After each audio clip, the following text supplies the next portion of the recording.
Hello and welcome to another week of Pick 3 DST, where I give you 3 defenses I like and 1 defense I'm fading for week 15 of the NFL season, the fantasy football playoffs. However, before we get to our picks for the week, we need to do our accountability check for what was an up and down week 14. Our sleeper defense of the week, the Minnesota Vikings, was the second highest scoring defense of the week with 20 points. And our stud defense, the Miami Dolphins, came in at 12 points, despite being the only team in NFL history to blow a 14-point lead in regulation with under 2 minutes to go. Our stud defense, the Houston Texans, were dealt a tough blow with injuries and put up just 5 points against the Jets. But the defense we faded, the Baltimore Ravens, put up just 6 points, so we feel pretty good about that. Now, before we get to our picks for Week 15, as a reminder, with the fantasy football playoffs coming, you can click the link below to get my full weekly DST rankings, but also my full fantasy football playoff DST rankings with color-coded schedule so you can see how each matchup ranks, if it's a plus matchup or a negative matchup, for the entirety of the playoffs. We'll start, as always, with my sleeper defense of the week, which is the Los Angeles Chargers. Consensus has them down at 17th, and I have them up at 8th on the week. Their defense has been a bit of a disappointment this year, and the offense will certainly be hurt by the injury to Justin Herbert, which will keep him out this week and could put the defense in some bad spots.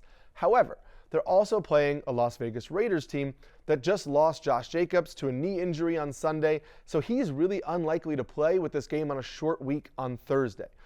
With Aiden O'Connell continuing to be underwhelming, this Raiders offense has actually allowed the 5th most fantasy points to opposing defenses over the last month, and that's with Josh Jacobs healthy. So this makes them an even more of a plus matchup, and without Jacobs, the Chargers can focus a lot more of their attention on taking Davante Adams away and making the rest of the Raiders offense beat them. I think that makes the Chargers a pretty safe floor play this week, so I like them as a back half of the top 10 option.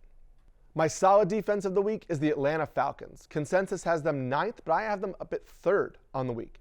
After 2 straight double-digit performances, the Falcons put up just 1 point against the Bucs last week, which is actually kind of to be expected since the Bucs are not a great matchup for opposing fantasy defenses. But you know who is? The Carolina Panthers. The Panthers give up the 3rd most fantasy points to opposing defenses over the last month, averaging 14.8 fantasy points allowed. Now, this play is a lot more about how uninspiring the Bryce Young-led Panthers offense is and less about the Falcons defense. The Falcons defense does rank 10th in pressure rate and 11th in explosive play rate allowed, but they're underwhelming and below average in pretty much all the other metrics that we like. So while we do enjoy the fact that they're able to get into the backfield, this play is really about taking advantage of a Panthers offense that has been giving all year long, and I think makes the Falcons a pretty strong bet to be a top 10 play this week. Before I get to my stud defense of the week, comment below, let me know which defense you're playing this week, or ask me any start-sit questions, and I'll get to those as the week goes on. My stud defense of the week is the Kansas City Chiefs. Consensus has them 3rd, and I have them up at 2nd on the week.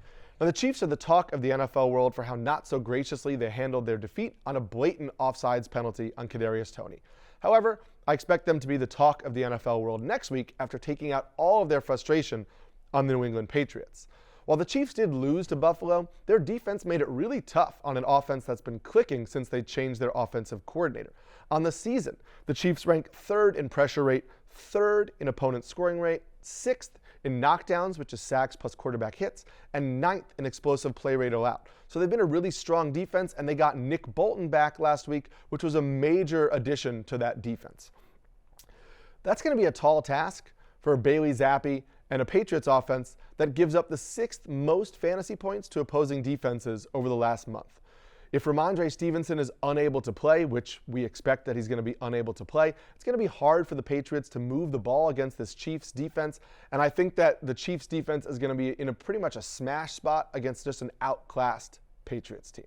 We'll end with the defense I'm fading for this week, which is the Indianapolis Colts. Consensus has them up at 7th, and I have them down at 15th on the week.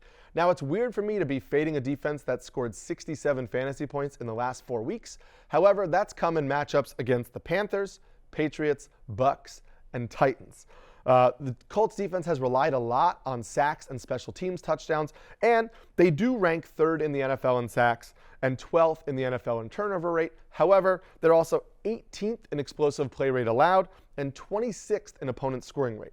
In the first 8 weeks of the season, the Colts had just 43 combined fantasy points, and they scored just 5 fantasy points against the Bengals last week. So this is really a defense whose season-long stats are inflated by a really strong 4-week stretch that's relied on some fluky touchdowns. I don't believe their true talent is as a top 10 fantasy defense. And while the Steelers' offense is enticing as a play with Mitch Trubisky at quarterback, the Steelers have really not been a good matchup for opposing fantasy defenses because they turn the ball over less than any other team in the NFL, and they allow the 8th fewest sacks. So they really don't provide a ceiling opportunity for fantasy defenses. So I think the Colts are a floor play here, and you can play them in deeper formats, but I don't expect a big score, so I do not have them inside my top 10. That's going to do it for us for Week 15. As a reminder, click below to like and subscribe to get all of our fantasy football content and regular football content for the rest of the season. Comment below, let me know which defense you're starting this week, or ask me any start-sit questions. And click below to get the link for all of my weekly DST rankings and my fantasy football playoff rankings. We'll check you next week for another episode of Pick 3 DST. Good luck on Sunday.